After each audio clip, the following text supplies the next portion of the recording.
Primeiro foi a febre do Halloween, tradição yankee que acontece em 31 de outubro, dentro e fora dos Estados Unidos.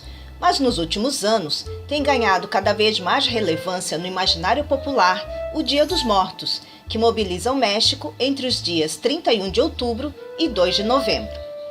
É só chegar este mês para que TVs, comerciais e canais do YouTube invistam em tutoriais de maquiagem, arte gráfica cavernosa, tatuagens sombrias ou festas regadas a muita tequila.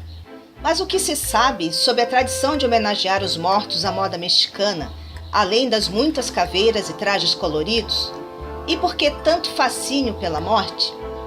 Primeiro, é importante ressaltar que não se trata de uma particularidade mexicana. Toda sociedade que preserva a cultura ancestral tem no culto aos mortos uma importante parte de seus rituais.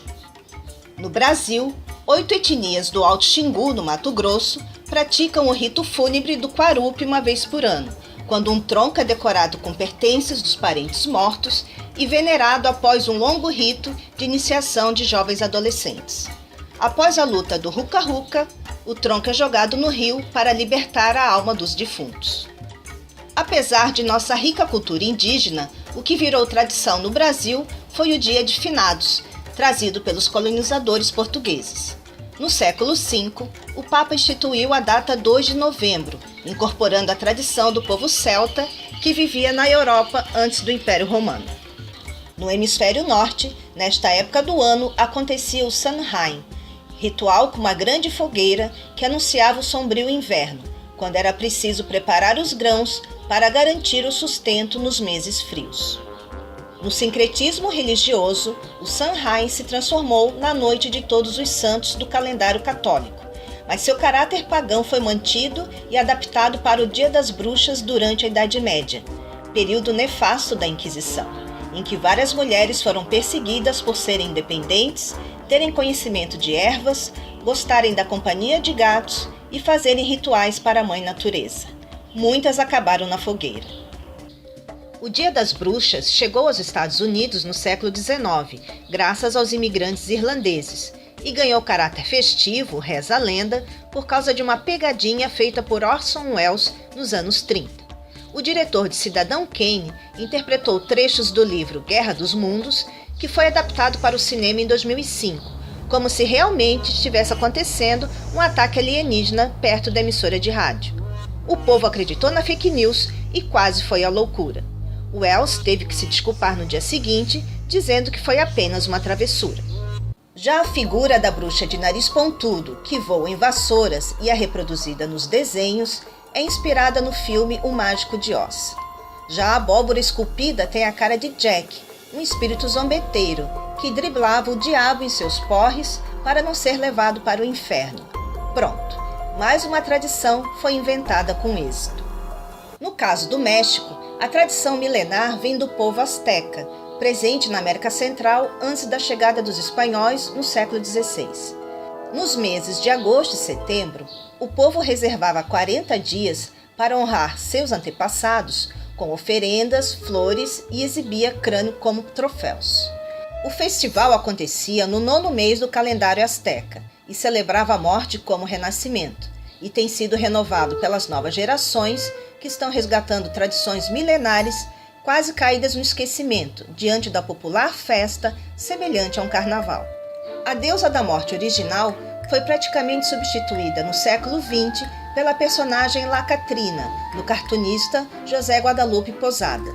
Catrina significa dandy em espanhol e foi criada pelo artista para satirizar a alta sociedade na época em que o México vivia sua Revolução Popular, após 30 anos de ditadura militar de Porfírio Dias. Ao representar a elite como esqueletos, ele queria demonstrar que somos todos iguais diante da morte, pobres e ricos. A crítica também era estendida ao nativo, que queria ser europeu e renegava a própria cultura. Seus desenhos também ilustravam as calaveiras literárias, publicações com versos satíricos sobre a chegada dos ditadores ao além-túmulo. Foram censuradas, proibidas e acabaram entrando para a história. Um de seus célebres defensores foi Diego Rivera, marido de Frida Kahlo, Ele homenageou o artista, o primeiro a defender o povo mexicano da opressão, no mural Sonho de uma Tarde Dominical em La Alameda. Outro símbolo marcante dos festejos são os altares em homenagem aos parentes mortos, decorados com velas, flores e pratos que os defuntos apreciavam. O evento foi considerado Patrimônio da Humanidade pela Unesco e acontece em várias cidades, com desfiles, concursos e muita dança, comida e bebida. As crianças participam sem medo, pois o Dia dos Mortos não relaciona a morte à tristeza, e sim a celebração da vida dos que se foram. Na cultura pop, a animação Viva, a Vida é uma Festa, lançada pela Pixar em 2017, revelou a exuberância da cultura mexicana com uma maestria digna de Oscar, bem no ano em que o presidente americano queria erguer um muro para impedir a entrada de imigrantes mexicanos. Já os fabricantes da Barbie resolveram lucrar em 2019 produzindo sua própria versão estilizada de Catrina, que custa a bagatela de R$300. Mais original é a Santa Morte, padroeira dos marginalizados e encarcerados, que chegou a ser proibida por ser cultuada nos bairros mais violentos do país. A versão de Nossa Senhora esquelética revela o quanto a morte é democrática, e se vamos morrer, que aproveitemos a vida.